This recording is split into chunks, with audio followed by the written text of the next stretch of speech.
Welcome to the deep dive. Today we're going to jump into something really crucial, something that's constantly evolving. Safeguarding your assets in the world of crypto. Our mission here really is to walk you through understanding and, more importantly, preventing crypto scams, specifically what we're seeing in 2025. It's not just about knowing what scams are out there, but how you can actually spot them and, protect yourself. We're pulling from some really practical guidance here, essential stuff for anyone dealing with crypto, whether you've been in it for years or you're just kind of dipping your toes in. Okay, let's unpack this and get you equipped. So it's pretty clear crypto is shaking up finance, right? Yeah. Lots of innovation, but, and it's a big but, this rapid rise has brought along, well, a surge in some pretty sophisticated scams. And that's exactly why getting a handle on this is so vital. It's about protecting your assets, sure, but also, frankly, your peace of mind. The thing with crypto, its decentralized nature, the anonymity it can offer. Yeah, the core features. Exactly. Those features are empowering, no doubt, but they also inadvertently create opportunities for fraudsters. It's this double-edged sword that means you really have to be more vigilant. That vigilance you mentioned, that's absolutely the key word, because the scam landscape isn't static, it changes. So let's get into the specifics. What are the big deceptions we're seeing now in 2025? What's topping this rogues gallery? Well, kicking things off, and maybe the most unsettling because of the tech involved, are these AI-generated deepfake scams. Think about seeing a video or hearing audio that looks and sounds exactly like a celebrity or maybe a big name in the crypto world. Someone you'd normally trust. Precisely. And they're telling you, hey, send some crypto here or give me your info. These deepfakes are getting scarily good. They can really trick you, make it hard to tell real from fake. Wow. Okay, so that's the cutting edge stuff.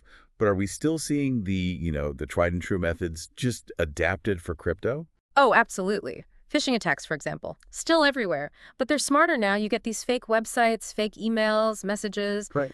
They look exactly like legitimate crypto platforms, polished, professional. Designed to fool you. Totally. And the goal is always the same. Steal your login details, or worse, your private keys, which, gives them direct access to your funds, like handing over the master key to your vault. And then you hear these crypto-specific terms like rug pulls and honeypots. They sound kind of sudden. What exactly are those? How do they work? Yeah, those are very much crypto-native scams, especially in the DeFi space, decentralized finance. Basically, scammers launch a new coin, a new token, maybe a whole project. They generate a ton of hype around it, social media buzz, promises. Get everyone excited, FOMO kicks in. Exactly, fear of missing out. So people pile in, invest their money, and then once the scammers have collected enough, poof, they disappear, they drain the funds, abandon the project, and everyone who invested is left holding these completely worthless tokens. It's fast and it's devastating. Wow. Okay, so not just crypto-native tricks. You mentioned familiar scams getting a crypto makeover, like fake platforms. Yes, exactly. We're seeing loads of fake trading platforms, fake mobile apps. They look incredibly convincing, sometimes cloning the look and feel of well-known legitimate services, but they're built for one purpose: to steal your funds or your personal data the moment you deposit money or try to log in. You think you're trading, but you're actually just sending your assets straight to the scammer. It's funny, the idea of free crypto seems like it should immediately trigger warnings, but giveaway scams are still so common, people must fall for them. How do those play out? Scammers really prey on that temptation. They'll impersonate official projects, maybe famous crypto influencers, and promise these big crypto giveaways or airdrops. Sounds great. What's the catch? The catch is, it's always a lure. They'll ask for your wallet address, maybe some personal info, or, and this is sneaky, they'll ask for a small activation fee or verification payment to receive your free crypto. So that small payment is the real goal. It's the foot in the door. Once you send that, they might drain more funds, or they now have info they can use against you. That free crypto never arrives, of course. And bringing up the rear, the classics. Ponzi schemes, pyramid schemes, still around, just wearing crypto clothing. That's right. That age-old scams, just adapted. They come with these just irresistible promises of guaranteed high returns. Risk-free profits in crypto, which should be your first giant red flag right there. Right. And often the structure requires you to recruit other people to invest. That's the pyramid element. The whole thing relies on new money constantly coming in, and it inevitably collapses.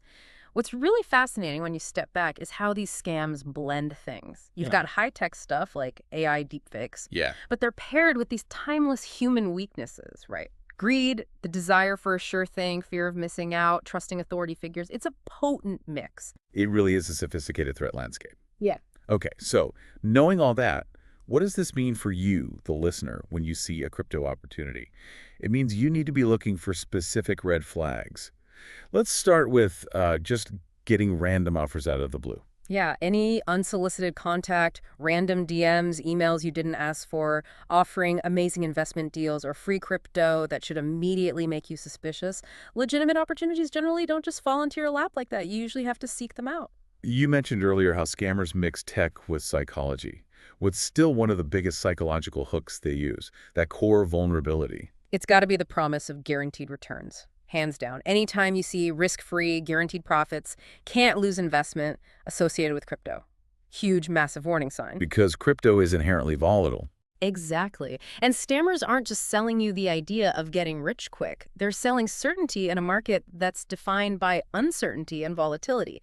That's the real hook. Understanding that volatility is normal and anyone promising to eliminate it is likely scamming you, that's key insight. That makes a lot of sense.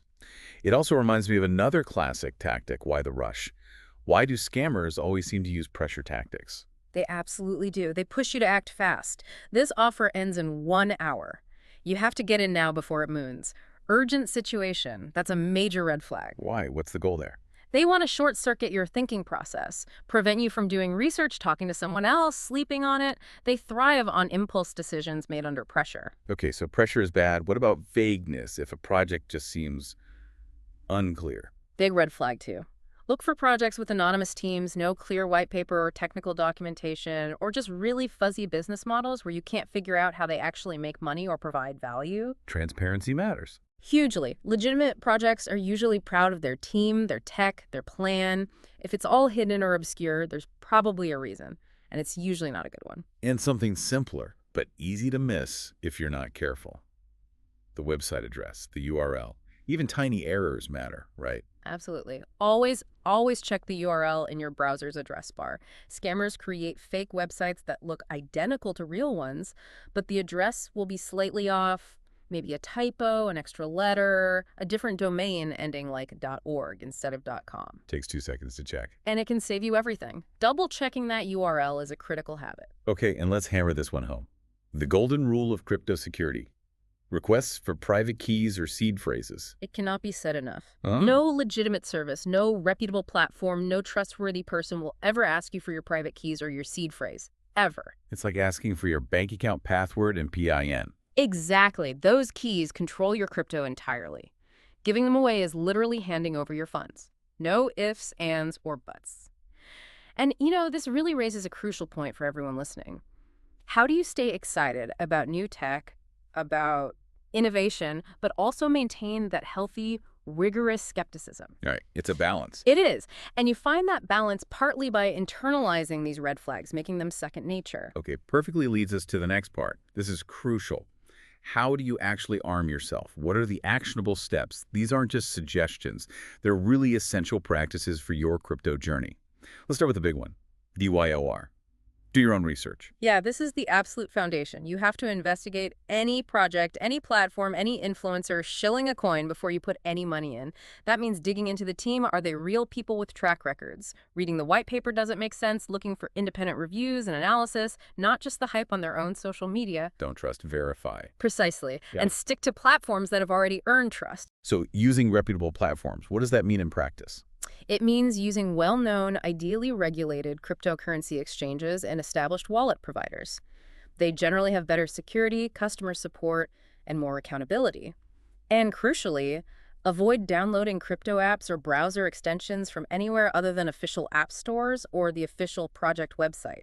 Unofficial sources are rife with malware. Right, and security features, sometimes they feel like a hassle, but they're there for a reason. They're so important. Always enable two-factor authentication or 2FA on every single account that offers it. That text code or authenticator app code, that's a vital extra layer. And passwords. Strong, unique passwords for everything. Don't reuse passwords across sites, especially financial ones. Use a password manager if you need to. These basic security hygiene steps are critical. Okay, for people holding maybe larger amounts of crypto, we often hear about cold storage. What's the key advice there? Yeah, for significant amounts, you don't want to leave it all on an online exchange or in a hot software wallet connected to the internet. The recommendation is a hardware wallet that's cold storage. It keeps your keys offline. But here's the critical part. Buy that hardware wallet directly from the official manufacturer. Never buy one from a third-party seller on Amazon or eBay, and definitely don't use one you won in some giveaway. Why not? Because they can be tampered with beforehand. Scammers can preload malware onto them, so the moment you set it up, your funds are compromised. Go direct to the source. Got it. Simple advice, but sometimes hard to follow. Hmm.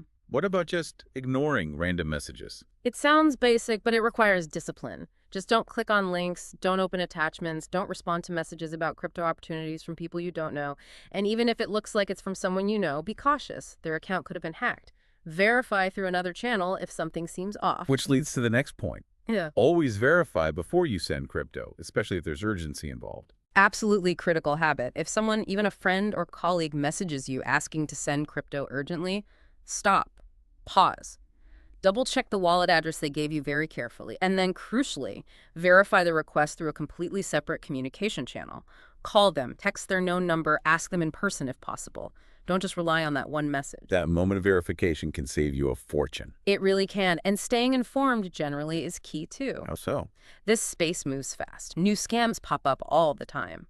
So follow reputable crypto news outlets, join legitimate online communities, stay aware of the latest threats and security best practices.